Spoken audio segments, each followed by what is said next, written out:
is now fully on course. We are desirous of accelerating the implementation of our national transformative agenda.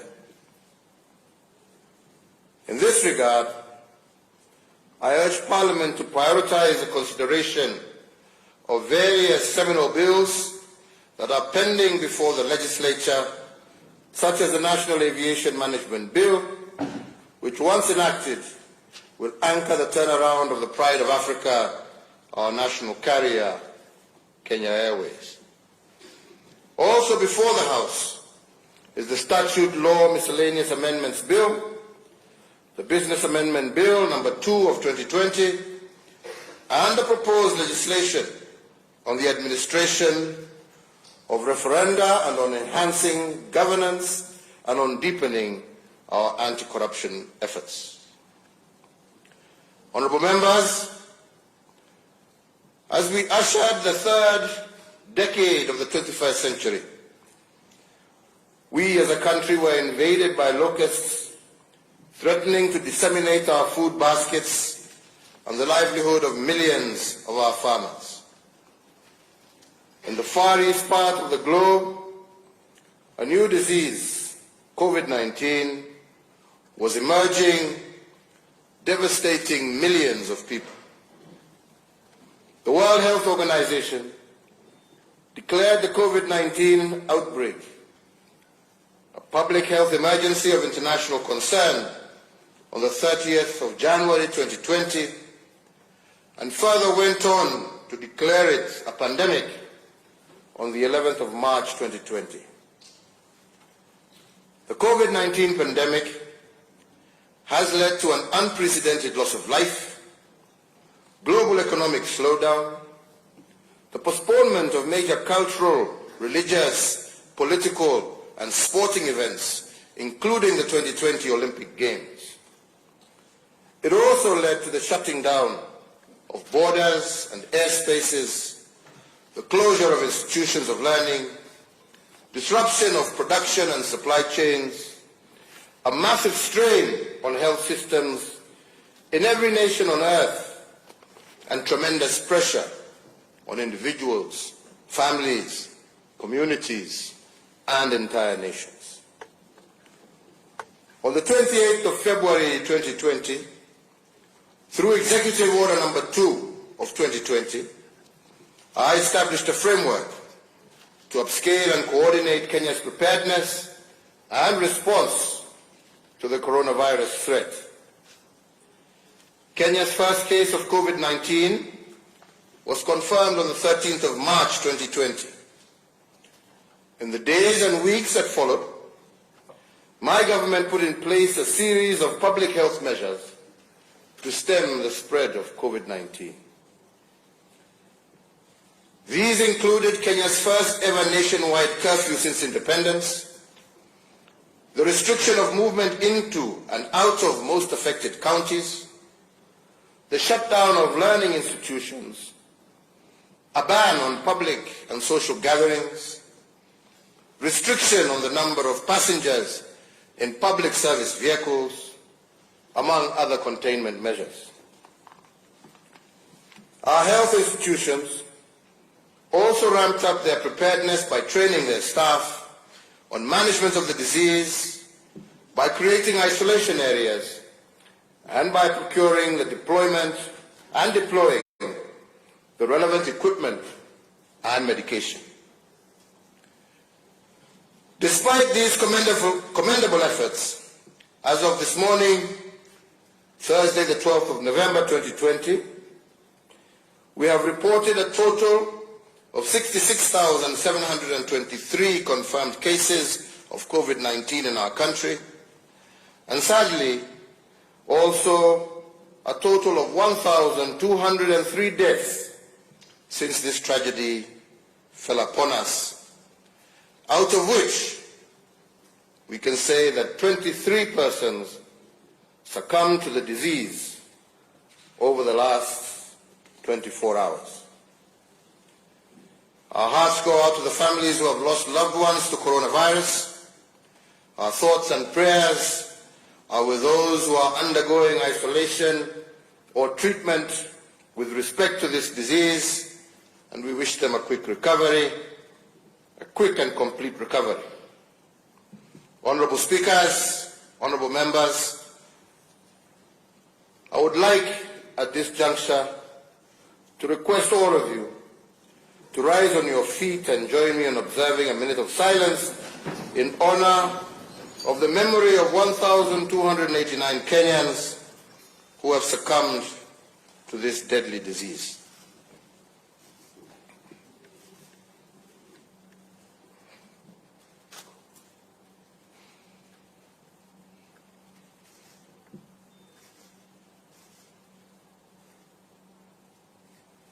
I thank you. Honorable Speakers, it is my plea to this House and to all Kenyans that we must not succumb to COVID fatigue. We must not backtrack from our vigilant fight against this pandemic. And on our part, as leaders, our stamina for discipline must not diminish. If the people fall short of giving their best at this time, we, the leaders, have no option but to give our all.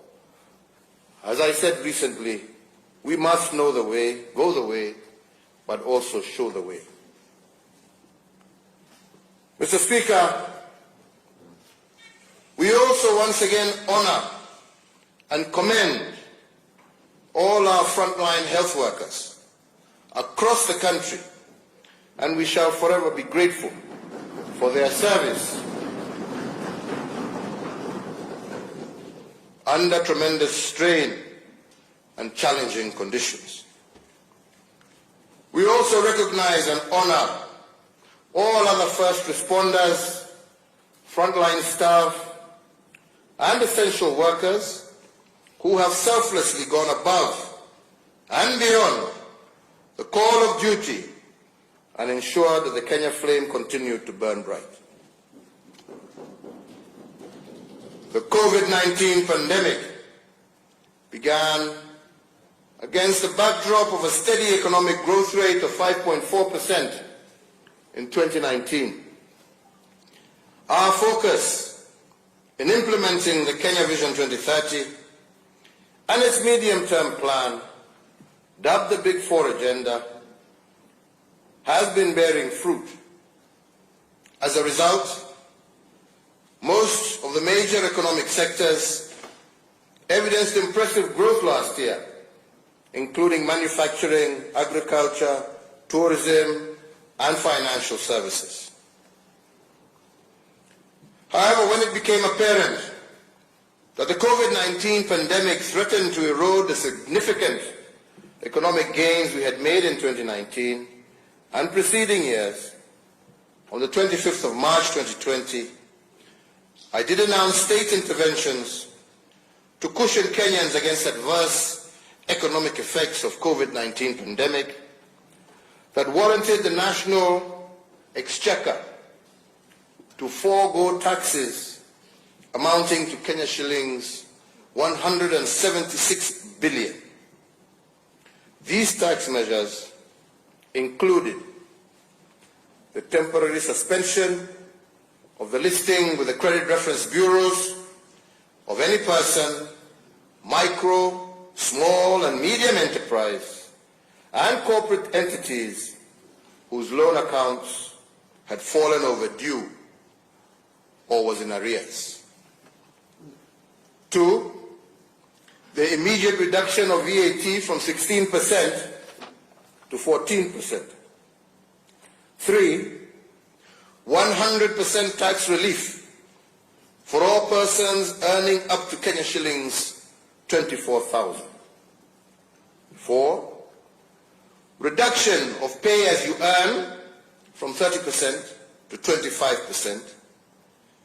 5, reduction of corporation tax from 30% to 25%. Indeed, number 6, we did also instruct that all ministries were to pay approximately Kenya shillings 13 billion of verified pending bills so as to improve liquidity in the economy and ensure that businesses remained afloat by enhancing their cash flows, with the private sector also being encouraged to clear all outstanding payments owed within themselves. The Kenya Revenue Authority was directed to expedite the payment of all verified VAT refunds claims amounting to Kenya shillings 10 billion within 3 weeks, or in the alternative, allow the offsetting of withholding VAT in order to improve cash flows for businesses. Number 8, that Kenya shillings 6 billion from the Universal Health Coverage Kitty was to be immediately appropriated strictly towards supporting counties and the recruitment of additional health workers to support in the management of the spread of COVID-19.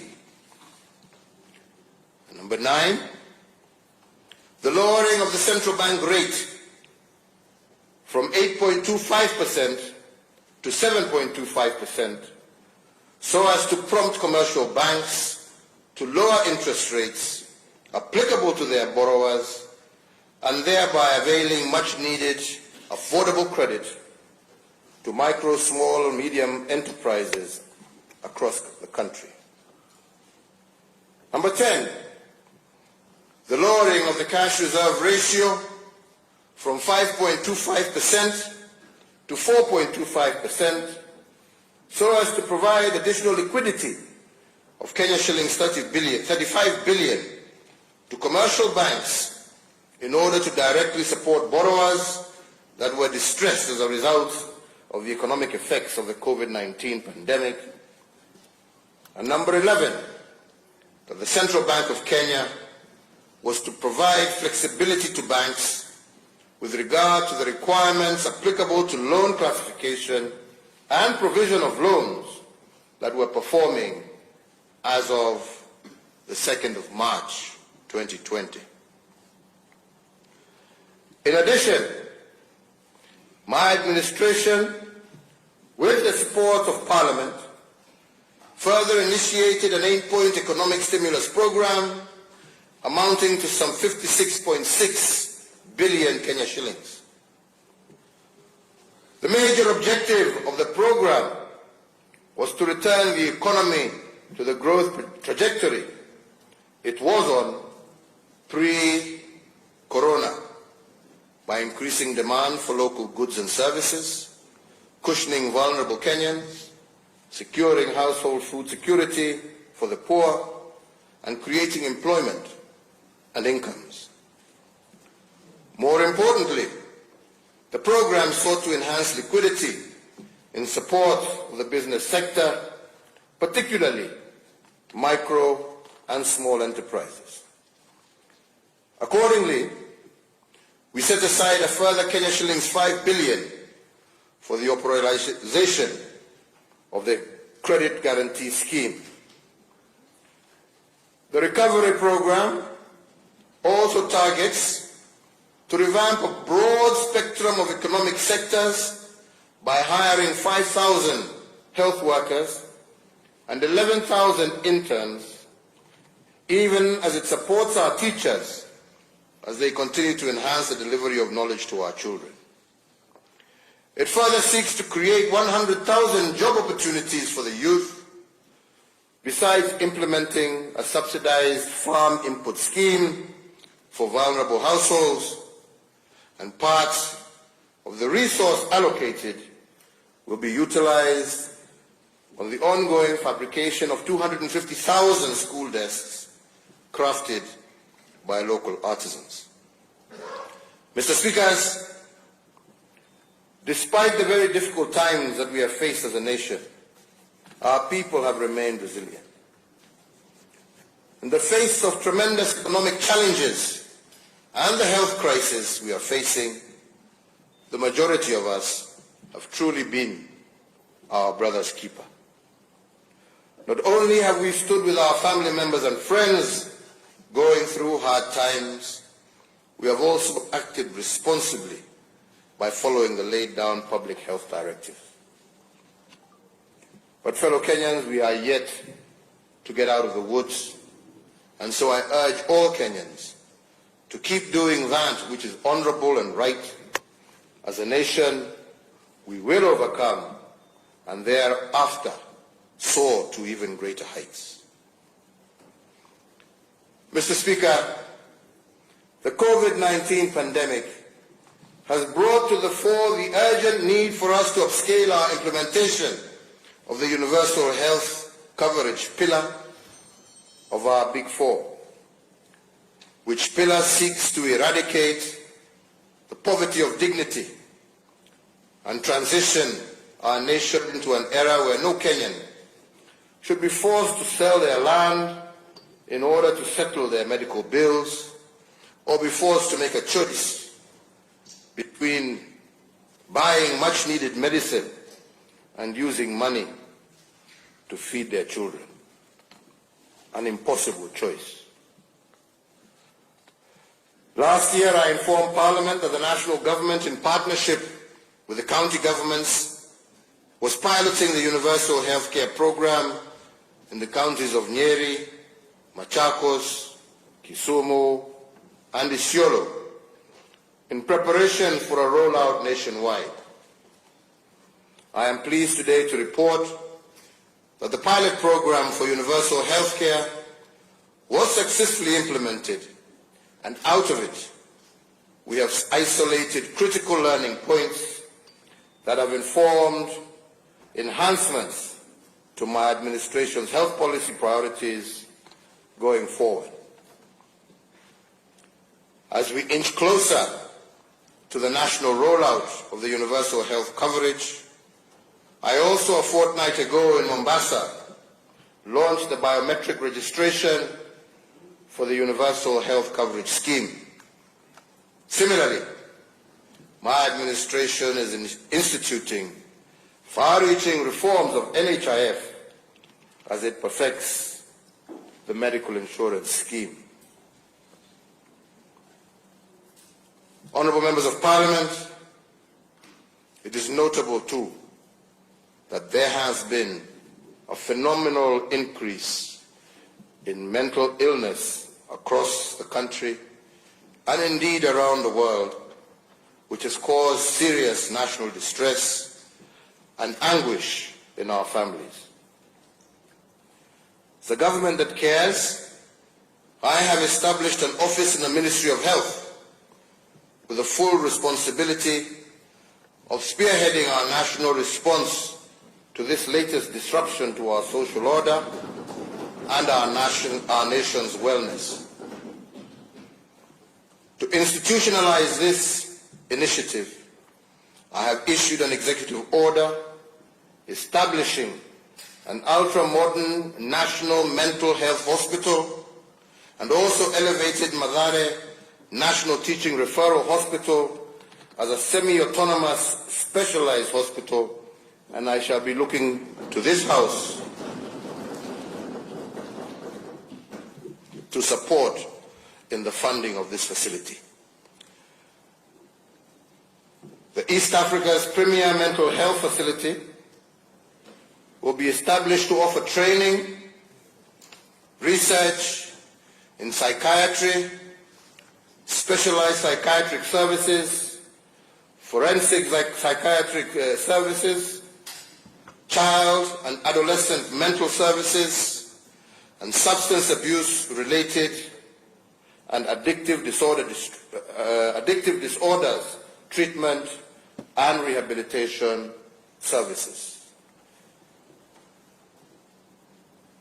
Challenges to our public health notwithstanding, I am confident that in partnership with the county governments, we are on course to realize the aspirations that we have of universal health coverage for all.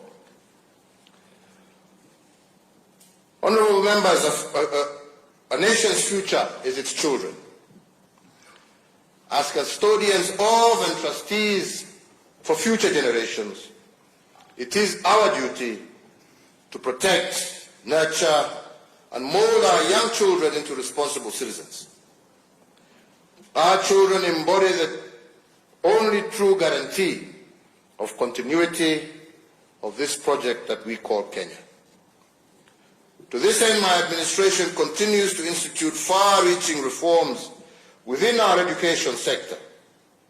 And in January last year, we successfully completed the rollout of the competency-based curriculum, an exercise which, while notwithstanding its challenges, is one that has nevertheless been fully embraced by all stakeholders in the education sector. As at the end of 2019 calendar year, we had been able to achieve a textbook to pupil ratio of 1:1 for grades 1 to 3. I assure this distinguished sitting that the journey to replace the 844 system with a new fit-for-purpose curricula is well underway, and refinements are being undertaken in the course of implementation. Honorable members, as a parent and also as a grandparent, I share in the pain and frustration of most parents in having our children home for nearly an entire year.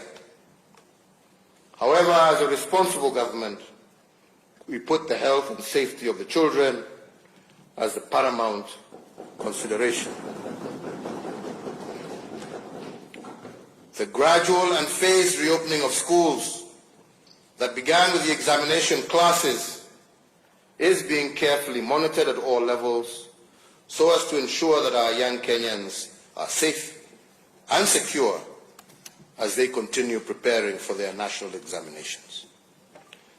The Ministry of Education will, within 14 days of the date hereof, announce the 2021 academic calendar, with all other classes expected to resume learning in January of 2021. Still on the subject of our basic education, I made a commitment to the nation during my last State of the Nation address that no child should be left behind, meaning that no child be denied their right to access education.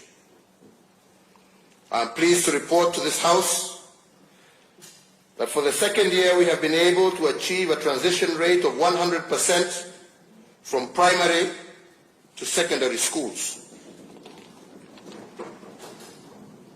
And even as we prepare to reopen schools, I once again reiterate that no child will be left behind, even those who unfortunately have transitioned into being young parents.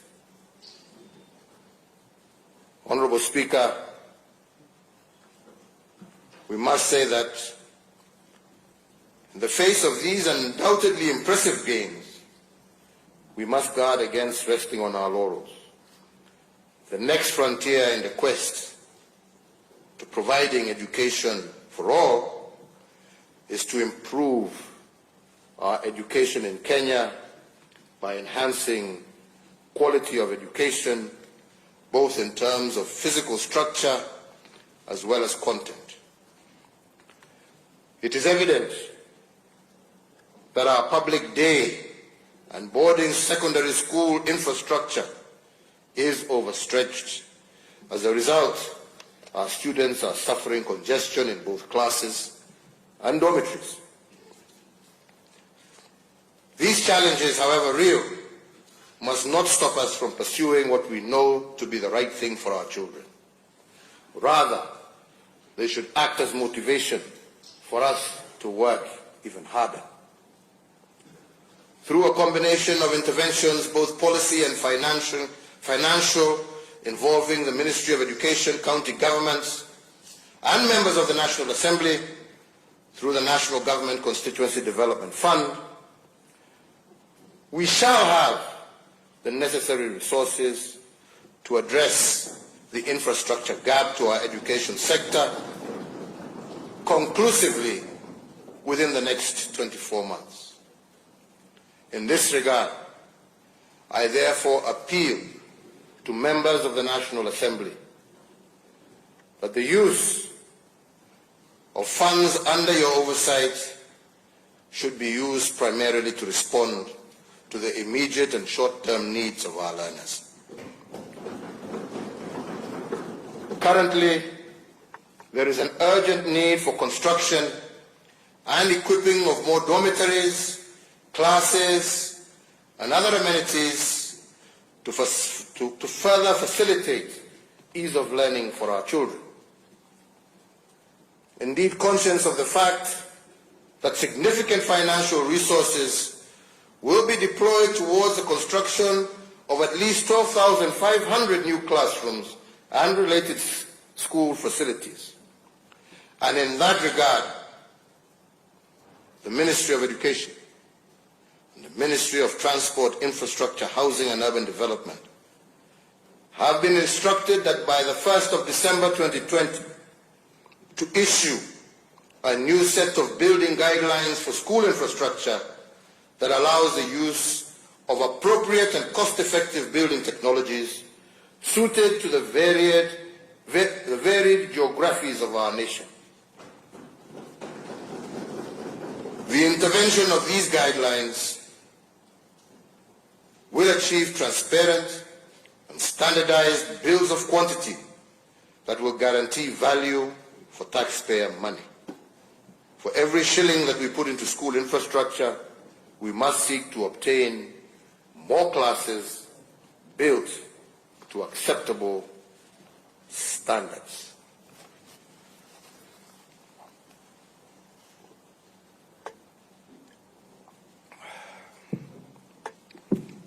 Fellow Kenyans, honorable members, Mr. Speakers, on the state of our economic development at Article 132, read with Article 10 of our Constitution, I am required to report to Parliament on a wide array of economic, social, and relational achievements.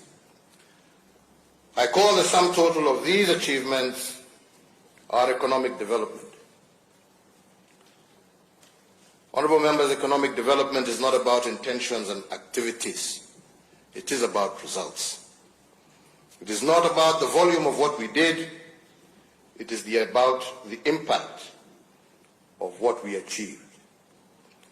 In other words, economic development is the measure of the tangible, positive transformation of the well-being and the quality of life of our people.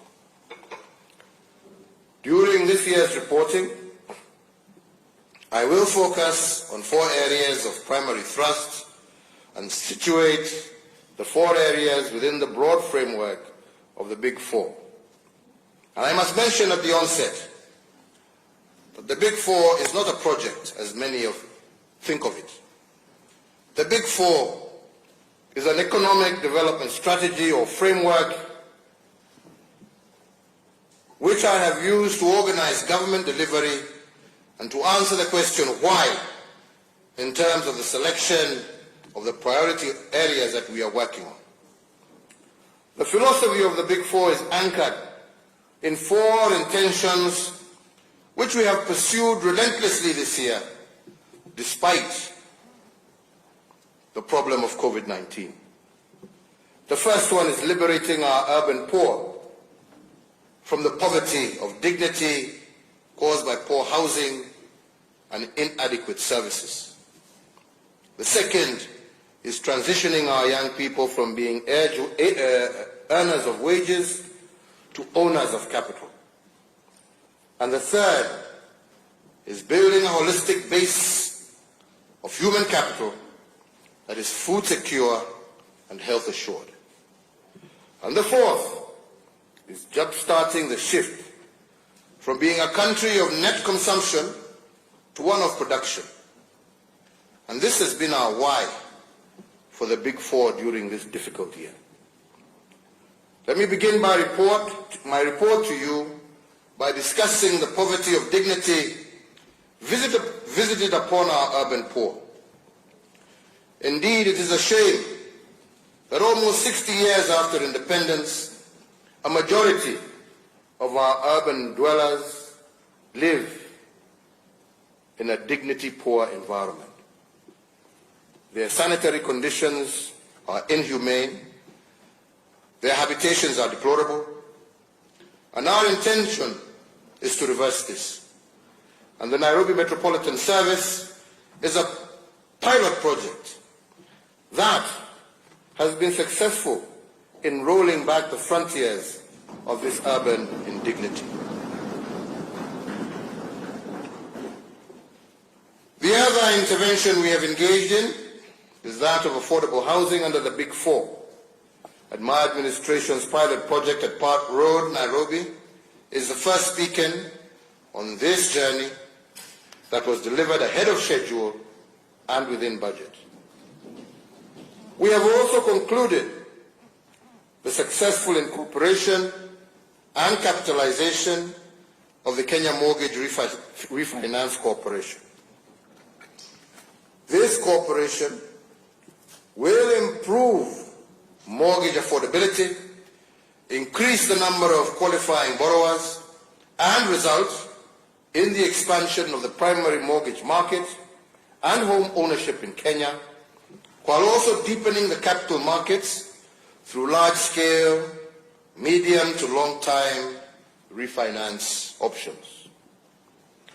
I would also like to report that there are also ongoing reforms in the land sector to improve access to land as a factor of development. Towards further promoting and sustaining